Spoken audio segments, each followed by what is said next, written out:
Hello students. Date 29 नवंबर 2024 में current affairs से जितने भी क्वेश्चंस बन सकते हैं हम उन क्वेश्चंस की प्रैक्टिस करेंगे। चलिए शुरू करते हैं। हमारा फर्स्ट क्वेश्चन है, हाल ही में यूएसए के पोर्टुलेंस इंस्टीट्यूट नेटवर्क रेडिनेस इंडेक्स 2024 में भारत को कौन सा स्थान मिला है? तो हमारे इस इंडेक्स को जो है पोर्टुलेंस कॉरपोरेशन जो है जारी करती है, पोर्टुलेंस इंस्टीट्यूट नेटवर्क रेडीनेस इंडेक्स। और इस बार के इंडेक्स में जो है भारत की रैंक 49th रैंक आई है। वहीं पोर्टुलेंस कॉरपोरेशन जो है ये यूएसए का एक कॉरपोरेशन है और इसके अनुसार जो शीर्ष देश रहा है वह यूएसए है, यानी कि नंबर 1 देश यूएसए रहा। वही इस इंडेक्स के हिसाब से जो आखिरी स्थान प्राप्त किया है वो यमन ने प्राप्त किया है और इसमें जो है कुल 133 देश शामिल है, यानी कि इस नेटवर्क इंडेक्स में जो है 133 देशों को शामिल किया गया है। वहीं इस इंडेक्स में किसी भी देश को शामिल करने की 4 स्तंभ या 4 आधार होते हैं। इसका जो अनुमान लगाया जाता है वह यह से लगाया जाता है कि उस देश की तकनीक किस प्रकार की है, वहाँ के लोग किस प्रकार हैं, वहाँ का शासन किस प्रकार का है, व इन सभी चीज़ों का उस देश पर प्रभाव किस प्रकार का है। जिस देश का तकनीक, लोग, शासन, प्रभाव सब सर्वश्रेष्ठ हैं, उस देश को जो है सर्वश्रेष्ठ स्थान प्राप्त हुआ है। बल्कि जहाँ लगा कि यहाँ ये चारों ही जो स्तंभ हैं ये खराब हैं या काम नहीं कर रहे हैं, तो उसको जो है सबसे लास्ट स्थान प्राप्त किया गया है। वहीं हमारे देश ने जो है यानी कि भारत की जो 2023 में इस इंडेक्स के अंतर्गत रैंक आई थी वो आई थी 60। वहीं 2024 में 49th रैंक यानी कि 11 रैंक की उछाल के साथ जो है भारत ने एक अच्छा प्रदर्शन दिखाया और अपनी रैंक में बढ़ोतरी की। क्रू 9 मिशन किसने लॉन्च किया है? तो स्पेस एक्स जो कि एलन मस्क की कंपनी है, वही नासा जो कि अमेरिकन स्पेस एजेंसी है, इन दोनों ने मिलकर जो है क्रू 9 मिशन लॉन्च किया है। इस मिशन के अंतर्गत सुनीता विलियम्स जो कि मतलब उसमें स्पेस स्टेशन में फंस चुकी हैं, उन्हें वहां से वापस लाने के लिए जो है यह मिशन लॉन्च किया गया है। वर्ष 2024 के सशस्त्र रामानुजन पुरस्कार के लिए किसे चुना गया है? तो अलेक्जेंडर डेन जो है इनको सशस्त्र रामानुजन पुरस्कार के लिए चुना गया है। क्रूज भारत मिशन कहाँ पर लॉन्च हुआ है? तो मुंबई में जो है पर्यटन को बढ़ावा देने के लिए वहाँ की गवर्नमेंट ने क्रूज भारत मिशन लॉन्च किया है, जो कि मुंबई में लॉन्च हुआ है। और इस मिशन का उद्देश्य है कि भारत में ज़्यादा से ज़्यादा टूरिज्म को बढ़ावा दिया जा सके। इसके साथ साथ हमारा क्लीन बीच अभियान और ग्लोबल फिनटेक समिट और हमारा आईओसी यानी कि इंटरनेशनल ओलंपिक कमेटी, इनकी सभाएं भी जो है हाल ही में मुंबई में हुई। नेक्स्ट क्वेश्चन है, हाल ही में एशियाई डेवलप बैंक के 11वें अध्यक्ष के रूप में किसे नियुक्त किया गया है? तो एशियाई डेवलप बैंक या एडीबी इसके जो 11वें अध्यक्ष के रूप में जो है जापान के रहने वाले मसातो कांडा को नियुक्त किया गया है। मसातो कांडा को जो है एडीबी के पूर्व अध्यक्ष मासाकावा के स्थान पर रिप्लेस किया गया है, यानी कि मासाकावा को रिप्लेस कर दिया गया है और मसातो कांडा को एडीबी का नया अध्यक्ष बना दिया गया है। मसातो कांडा जो है जापान के प्रधानमंत्री के जो है सलाह करता है। वहीं एडीबी के जो उपाध्यक्ष हैं वो अशोक लवासा हैं। एडीबी की स्थापना 1966 में हुई थी और एडीबी का मुख्यालय जो है फिलीपींस की राजधानी मनीला में स्थित है।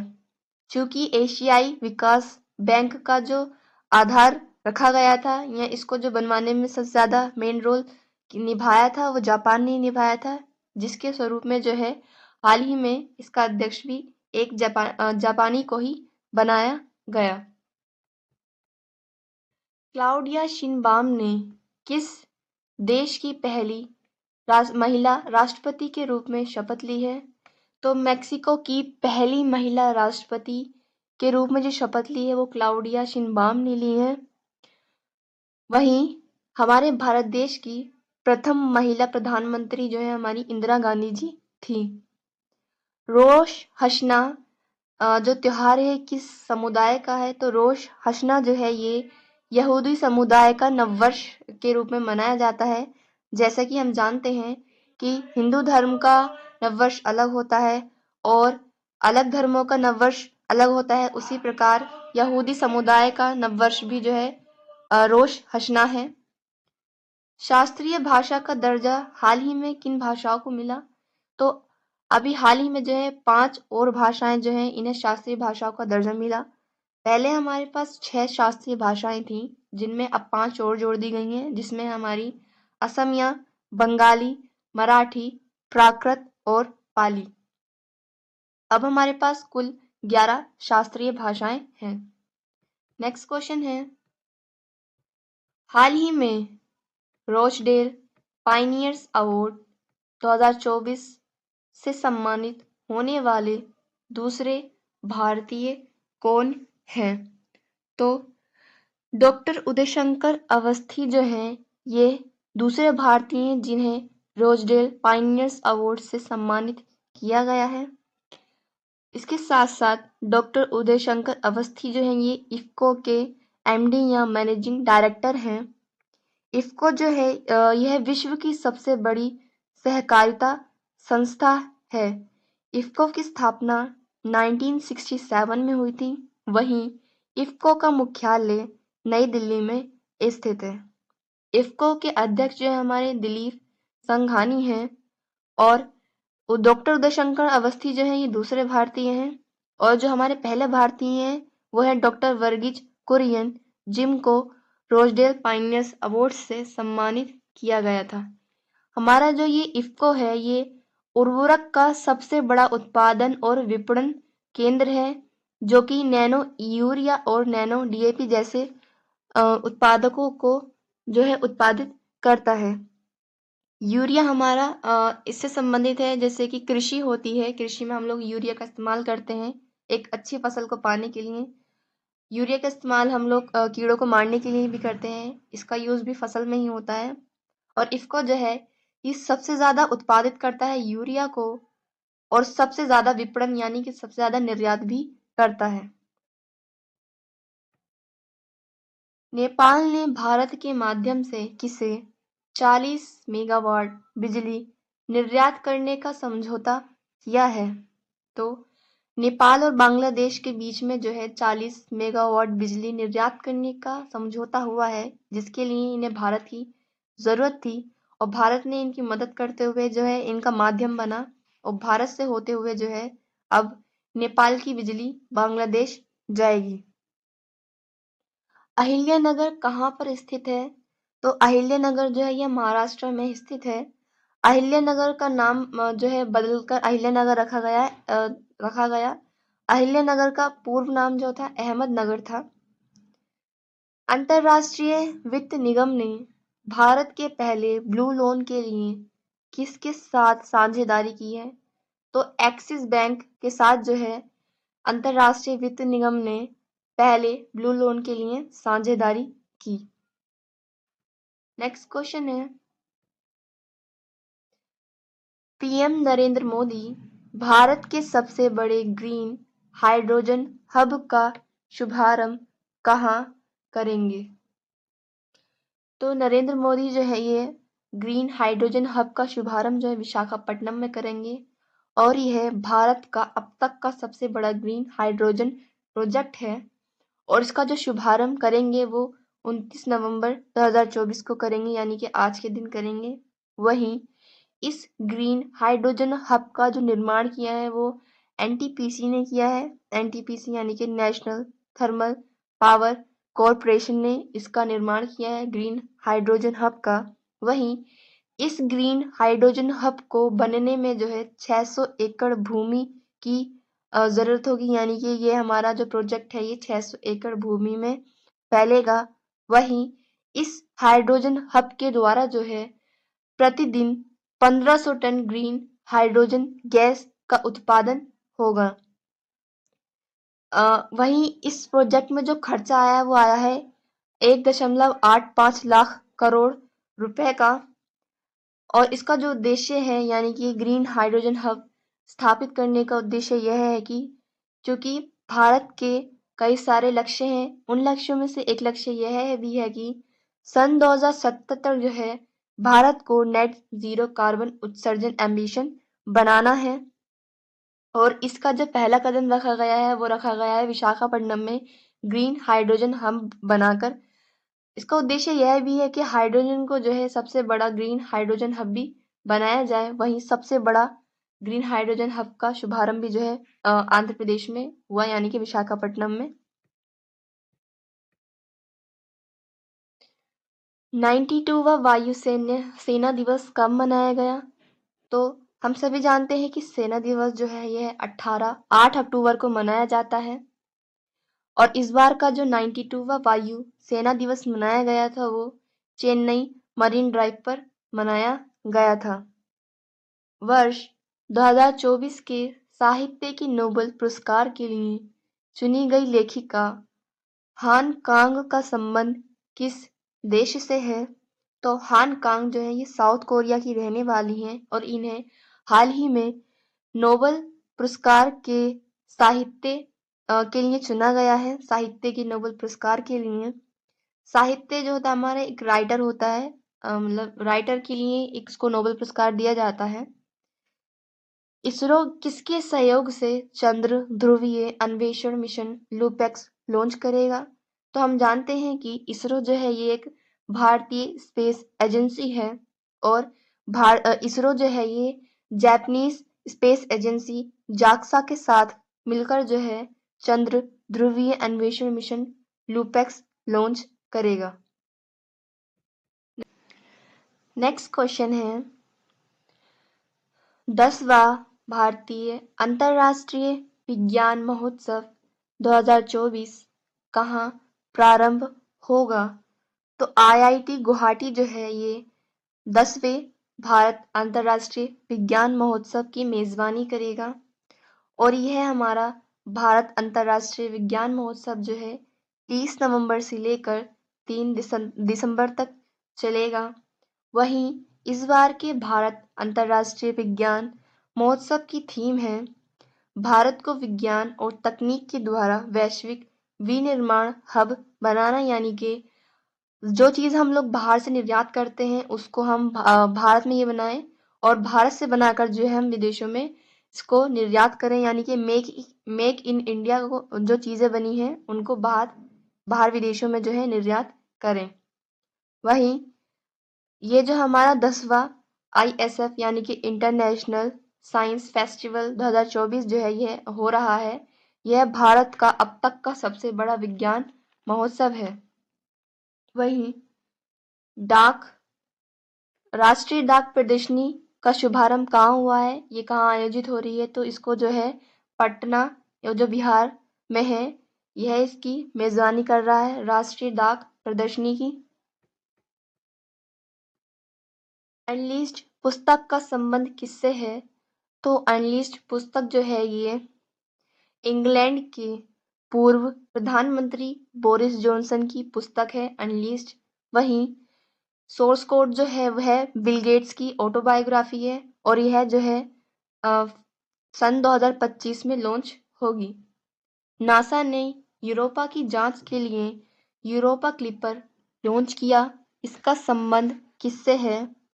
तो यूरोपा जो है ये है बृहस्पति का एक उपग्रह है और इसी उपग्रह पर यानी कि यूरोपा पर जीवन की जांच के लिए जो है नासा ने यूरोपा क्लिमर नामक कृत्रिम उपग्रह जो है यह यूरोपा पर भेजा है इस बात की जानकारी करने के लिए कि यूरोपा पर जो जीवन है या नहीं है, या पानी या किसी भी प्रकार के जो जिससे कि जीवन चल सकता है ऐसे कोई भी प्रमाण है या नहीं। वहीं बृहस्पति के जो 3 मुख्य उपग्रह हैं वह हमारे, एक तो हमारा यूरोपा हो गया, दूसरा हमारा कैलिस्टो हो गया और तीसरा हमारा गैनीमेड हो गया।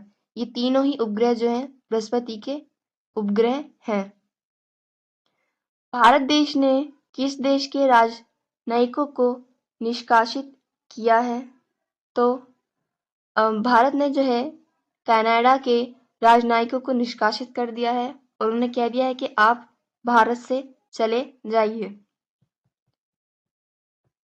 नेक्स्ट क्वेश्चन है, भारत की पहली अंतरिक्ष AI लैब MOITD का निर्माण किसने किया है?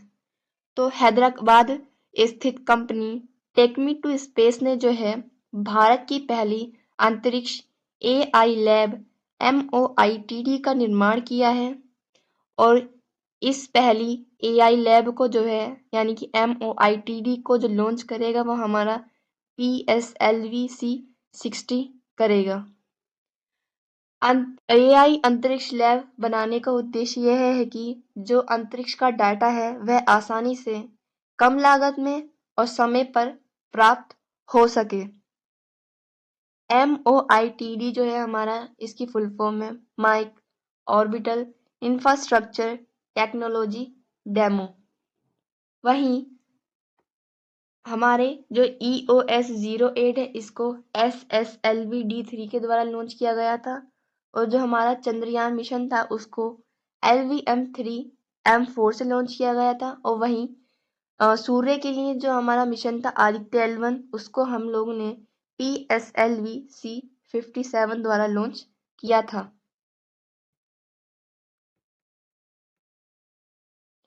पहली आसियान भारत ट्रैक 1 साइबर नीति वार्ता कहाँ आयोजित हुई?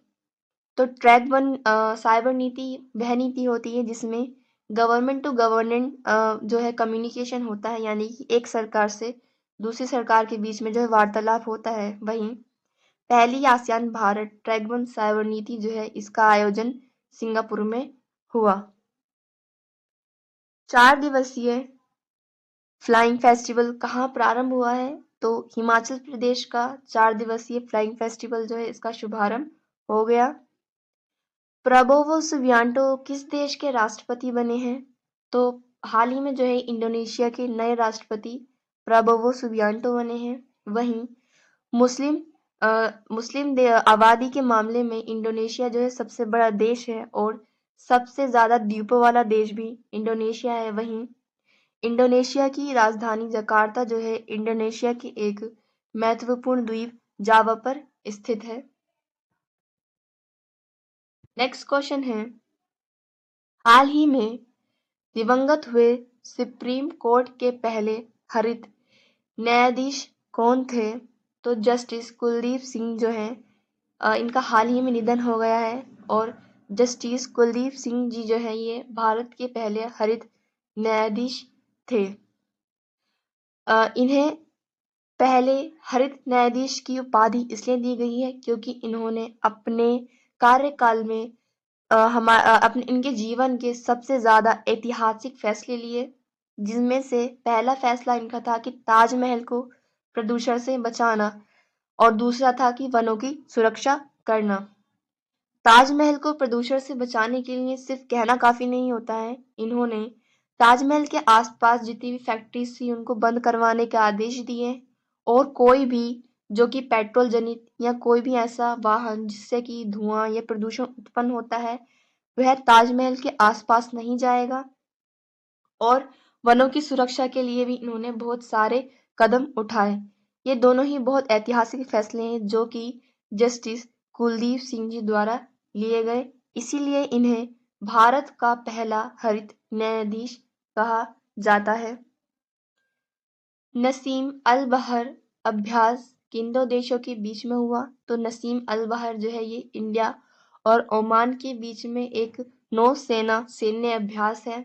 वहीं ओमान की राजधानी मस्कट है और ओमान में यूज होने वाली मुद्रा ये ओमानी रियाल है। T20 महिला क्रिकेट विश्व कप 2024 का खिताब जो है न्यूजीलैंड ने जीता। न्यूजीलैंड ने यह खिताब जो है साउथ अफ्रीका को हराकर अपने नाम किया और न्यूजीलैंड की महिला टीम ने जो है पहली बार अपने देश के लिए T20 महिला क्रिकेट विश्व कप जीता। वहीं T20 महिला क्रिकेट विश्व कप का जो होस्ट था वो यूएई था और T20 पुरुष क्रिकेट विश्व कप में जो है इस बार का विजेता जो है भारत रहा और भारत ने भी जो है साउथ अफ्रीका की टीम को हराकर जो है T20 पुरुष क्रिकेट विश्व कप अपने नाम किया। 16वां ब्रिक्स शिखर सम्मेलन कहाँ प्रारंभ हुआ है? तो कजान जो कि रूस का शहर है, यहाँ पर जो है 16वां ब्रिक्स शिखर सम्मेलन जो है प्रारंभ हुआ। नेक्स्ट क्वेश्चन है, हाल ही में चर्चा में रहे ई दाखिल पोर्टल का संबंध किससे है? तो उपभोक्ता मामला विभाग ने जो है लोगों की परेशानियों को देखते हुए ई दाखिल पोर्टल जो है जारी किया है और इसको हाल ही में जो है लद्दाख में लॉन्च किया है उपभोक्ता मामला विभाग ने।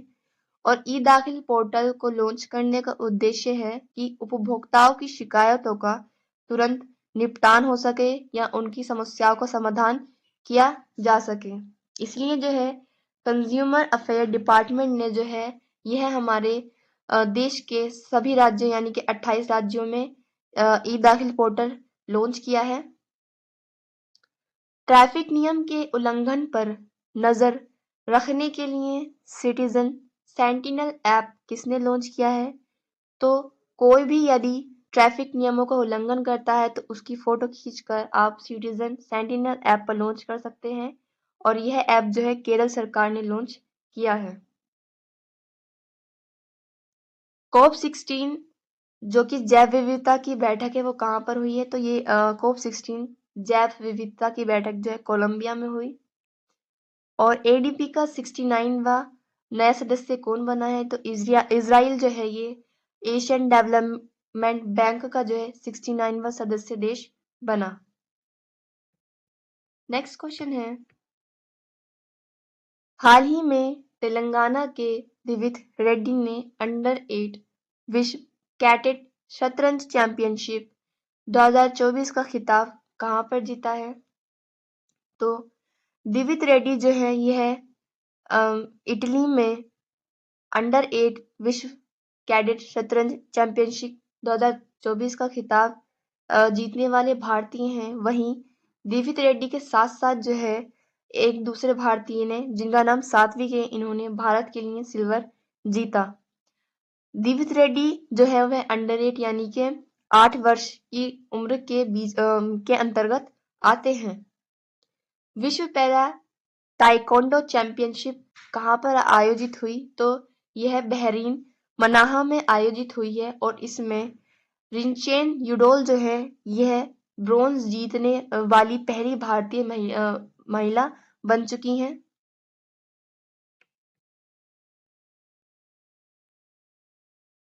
भारतीय अंतर्राष्ट्रीय फिल्म महोत्सव के 55वें संस्करण का फोकस देश कौन सा रहा है?